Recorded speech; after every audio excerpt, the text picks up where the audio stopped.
Nos próximos capítulos de Três Graças, o público vai assistir a um verdadeiro banho de adrenalina, quando o temido traficante Bagdá descobrir que Joelle e Raul voltaram a se encontrar às escondidas. A notícia cai como uma bomba na comunidade da Chacrinha e o bandido, cego de raiva, decide decretar a morte dos dois com sua frase mais temida: "Os dois pro micro-ondas, agora."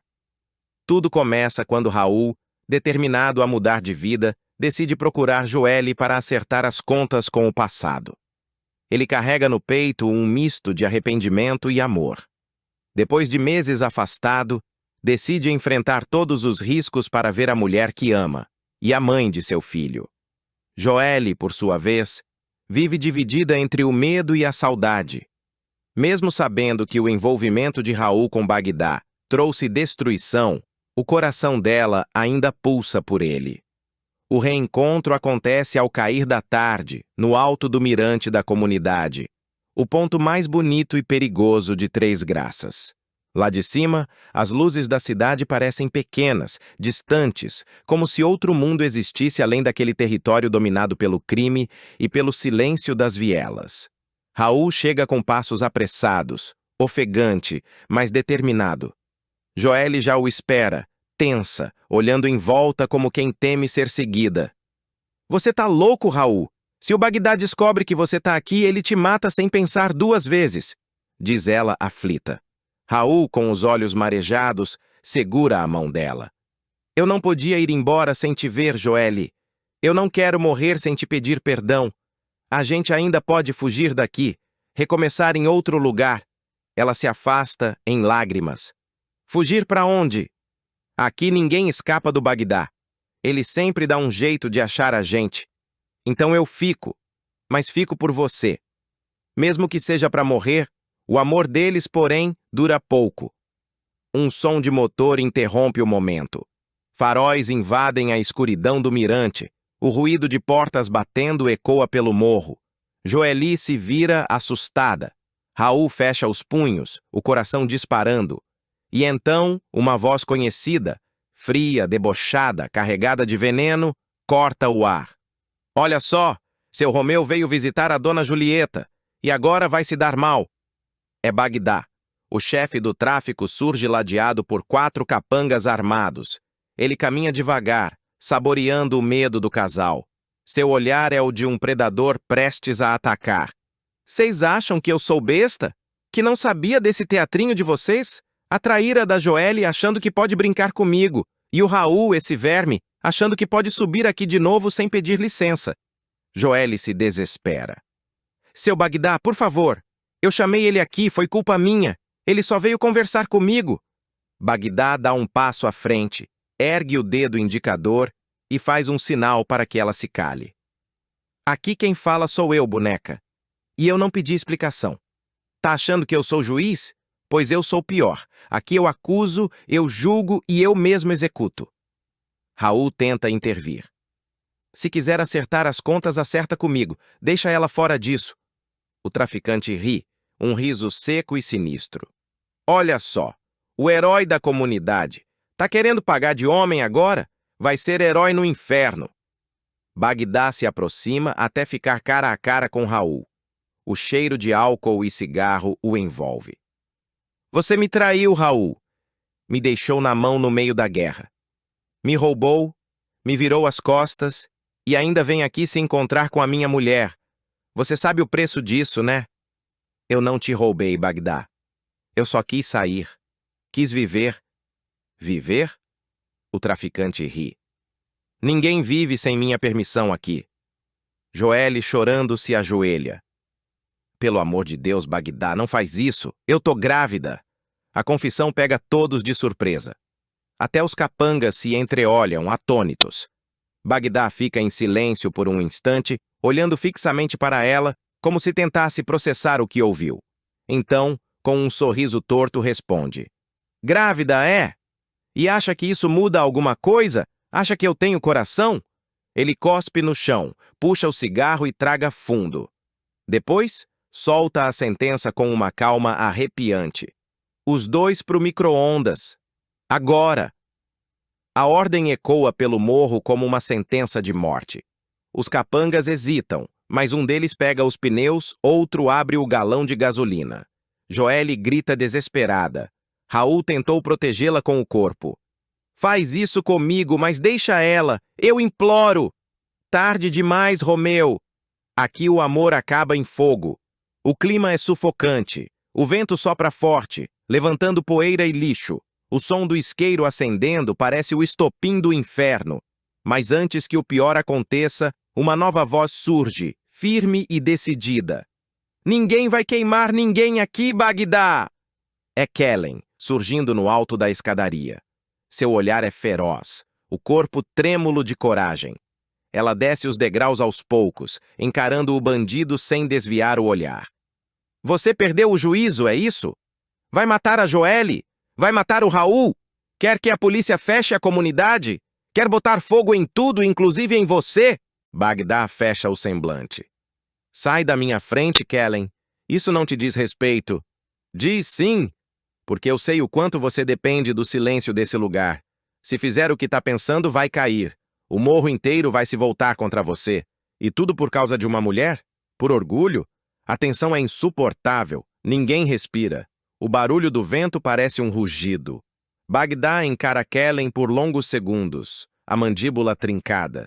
Então, ele joga o cigarro no chão e o apaga com a bota. Tá bem. Hoje não. Mas é por você, Kellen. Só por você. Ele se vira para os capangas. Solta os dois e limpa essa bagunça. Os homens obedecem imediatamente. Joelle e Raul, ainda abraçados, tremem sem acreditar no que acabou de acontecer. Kellen corre até eles. Saiam daqui agora! Ele pode mudar de ideia a qualquer momento. Raul, pega ela e desaparece antes que amanheça. Raul segura a mão de Joelle e a puxa. A gente vai embora, eu juro. Nunca mais volto aqui, Bagdá, ouvindo, dá uma risada seca. Se eu te vir aqui de novo, Raul, te boto no fogo com minhas próprias mãos. E você, Joelle, reza para essa criança nascer longe da minha vista. A caminhonete do bandido parte levantando poeira. O silêncio volta, pesado. Kellen se ajoelha, sem fôlego, o coração disparado. Raul e Joelle se olham, os olhos marejados e se abraçam. A gente sobreviveu, Joelle, sussurra ele. Ela apenas chora, sem conseguir responder.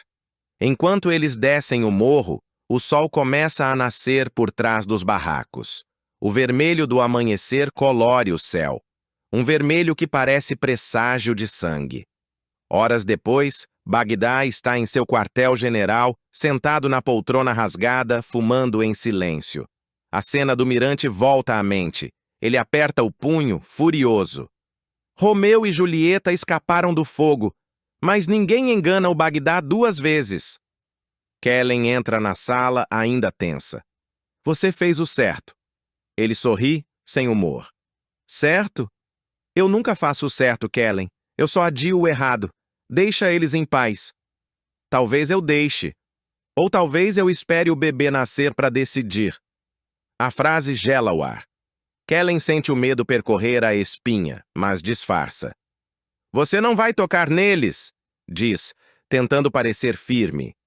Bagdá se levanta, encara a mulher com um olhar que mistura ameaça e desejo. Não me provoca, Kellen. Hoje eu te ouvi. Amanhã, talvez não. Ela sai, trêmula. E Bagdá, sozinho, encara o horizonte pela janela. Lá fora, o sol ilumina as casas humildes, mas no olhar dele só há escuridão. Todo amor termina em tragédia, e o deles não vai ser diferente, murmura. Diante do túmulo da esposa, Misael se ajoelha. O olhar perdido, o rosto endurecido pela dor. As flores murchas sobre a lápide são testemunhas silenciosas da jura que ele faz em voz baixa. Vingar a morte da mulher, custe o que custar. O juramento ecoa entre as árvores, selando o destino de todos os que cruzarem seu caminho. Com o coração tomado pela raiva e a mente consumida pela culpa, Misael procura Joaquim, um antigo amigo de tempos difíceis. Cansado e abatido, pede abrigo. Joaquim, desconfiado, hesita. Sabe que acolher Misael pode colocar tudo a perder, mas a amizade fala mais alto. Permite que ele fique em um quarto nos fundos da casa, longe dos olhares curiosos. Durante a conversa, Joaquim o alerta. Se descobrirem que Misael está vivo, será o fim. Tem gente grande envolvida nisso, Misael.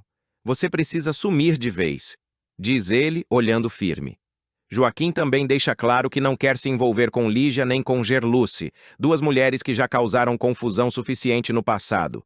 Misael ouve, mas seu silêncio revela que nada o fará desistir de buscar justiça.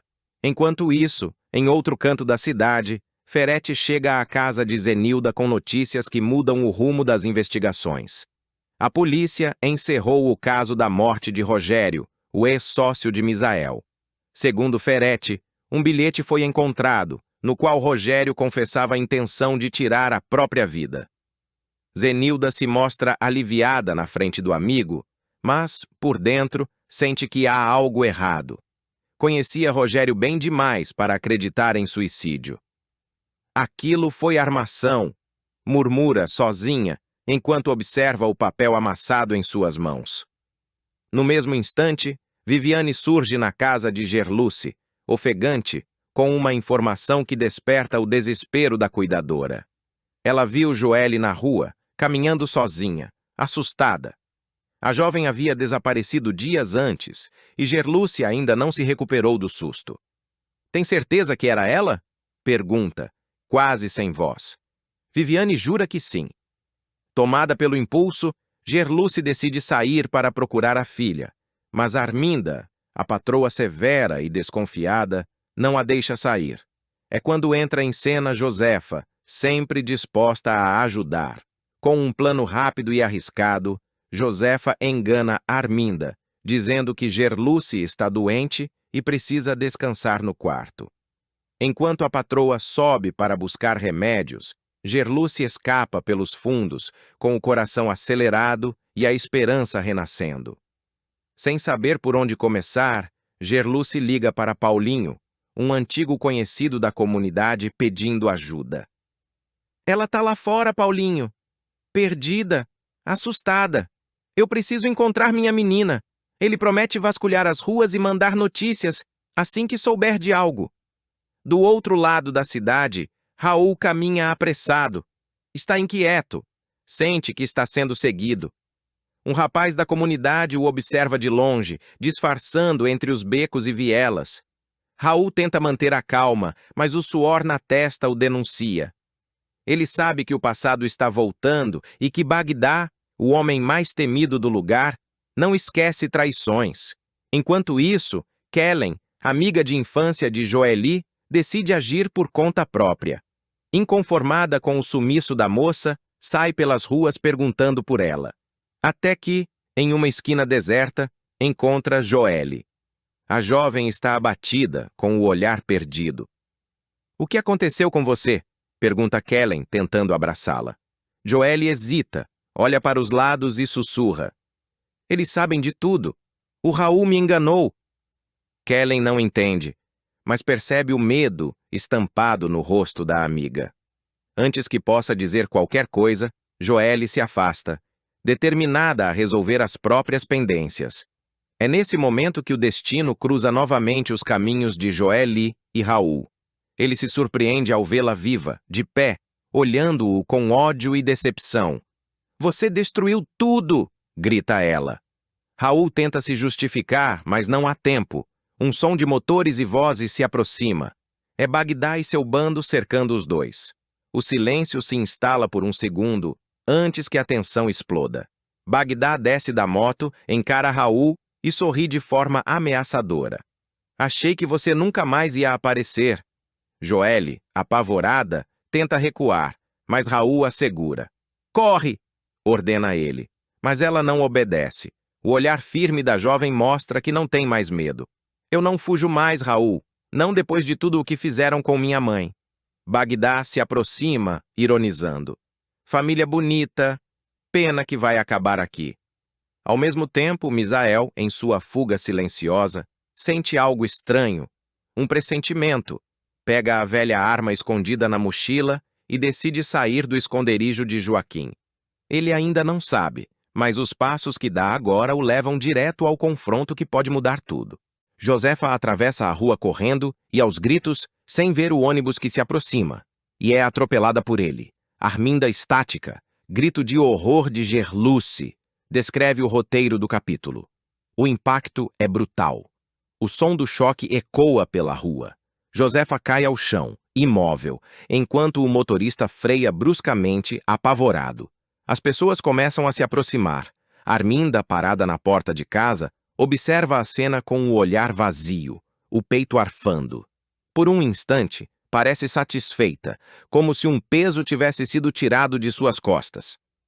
Ela apareceu de repente na frente do ônibus, nem me deu tempo de pisar no freio. Eu juro que não tive culpa.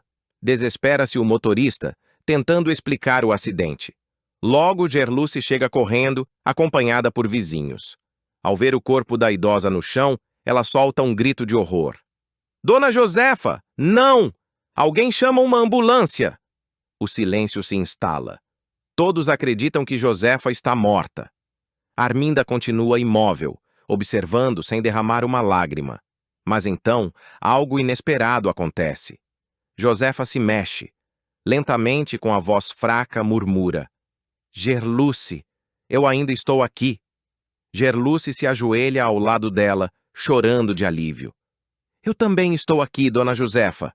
Calma, não se mexa, a ambulância já vem. A cena é comovente. Josefa, ferida, tenta segurar a mão da cuidadora.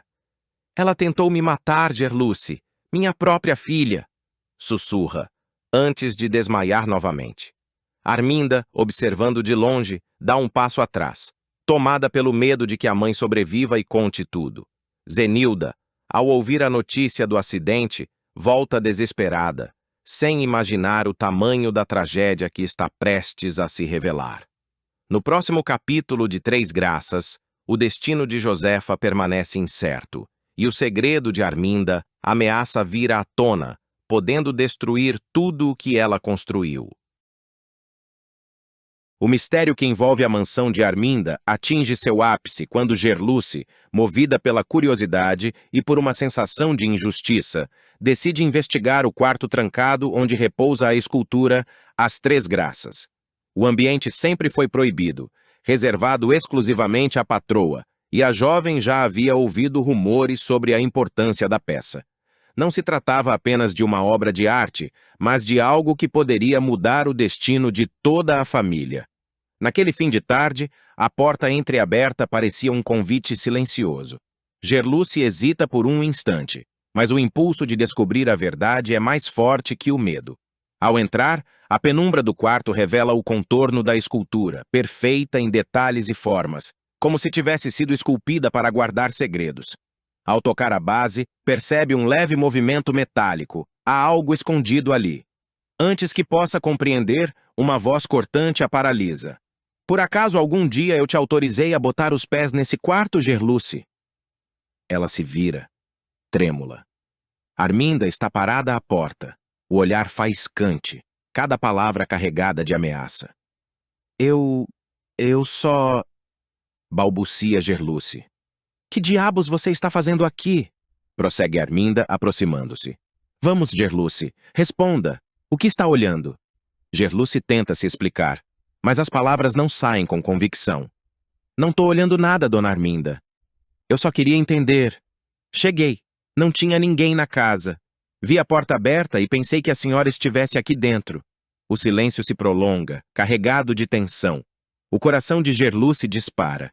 Arminda se aproxima mais, avaliando cada gesto da jovem, como se tentasse descobrir até onde ela sabe. Nesse momento, Josefa, a mãe de Arminda, surge à porta com seu tricô nas mãos, distraída, mas ainda perceptiva.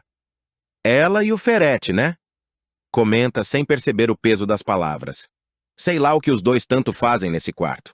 A frase cai como um raio. Arminda empalidece e solta um grito. Cala a boca, sua lesa! Já me deu trabalho demais por hoje! Gerluce sente um frio percorrer sua espinha. Josefa recua, murmurando algo desconexo, mas a tensão permanece. Arminda, agora em tom gélido, conclui. Da próxima vez que eu te pegar aqui, você vai se arrepender de ter nascido. A jovem apenas acena, engolindo o medo, enquanto lança um último olhar para a escultura. Há algo ali que Arminda teme profundamente. Algo que pode mudar tudo. Nos dias seguintes, Gerluce tenta se concentrar em suas tarefas, mas não consegue afastar a imagem da escultura. Conversando com Lígia, mãe de Gerluce, comenta sobre a estranheza da situação. Aquela mulher é esquisita, mãe. Tranca um quarto como se guardasse um tesouro. E juro que vi um compartimento na base da estátua. Lígia adverte. Não se meta, Gerluce. Gente rica esconde coisa. Pode ser dinheiro, documentos ou algo pior. Faz teu trabalho e deixa o resto. Mas Gerluce não consegue ignorar. As palavras de Josefa, em seus raros momentos de lucidez, ecoam em sua mente. As Três Graças não são só a arte. O Rogério guardou tudo lá dentro. Tudo. Essas lembranças tornam Gerluce ainda mais determinada a descobrir a verdade, principalmente após o misterioso desaparecimento de Josefa. A situação se complica quando a idosa some da casa, deixando todos em alerta. Arminda tenta manter as aparências, mas desconta sua ira em Gerluce. A culpa dela ter fugido é sua. Você devia estar cuidando dela. Dona Arminda, eu fui só um instante. Quando voltei, a porta estava aberta e achei que ela tinha ido ao jardim. Tenta se explicar. Um instante foi o suficiente para uma velha demente desaparecer pelas ruas. Berra Arminda. Você não serve nem para cuidar de uma pessoa. Gerluce engole as lágrimas, mas percebe que Arminda não está apenas zangada.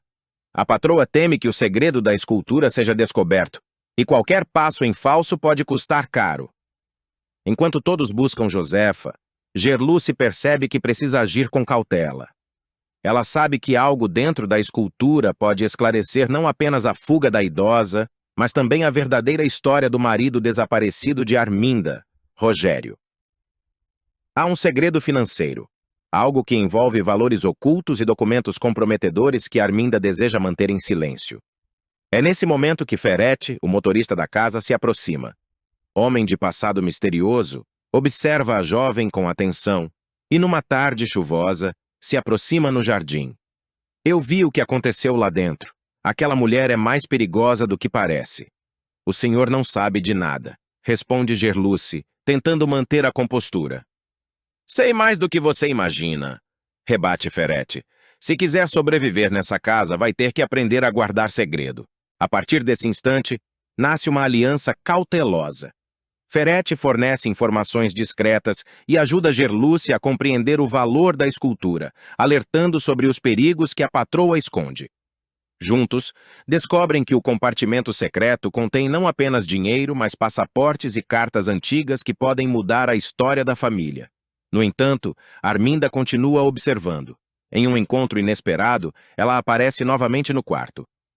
Eu bem que desconfiava, diz com um sorriso venenoso. Vocês dois, não é? Ela e o Ferete. Dona Arminda, eu posso explicar, tenta Gerluce. Não precisa. Corta Arminda, fria. Só me prometa, nunca mais toque no que não é seu. Mesmo com a ameaça, Gerluce sente que não pode recuar. Ela entende que a verdade sobre Rogério, sobre a escultura e sobre a fortuna escondida, pode trazer justiça e revelar os mistérios que a família tenta encobrir há anos. Nos dias que seguem, a jovem se transforma. De funcionária curiosa, torna-se investigadora silenciosa, sempre atenta aos passos de Arminda. Cada gesto da patroa, cada comentário de Josefa, cada ação de Ferete passa a ser analisada com atenção. O segredo da escultura é o elo que conecta todos os enigmas.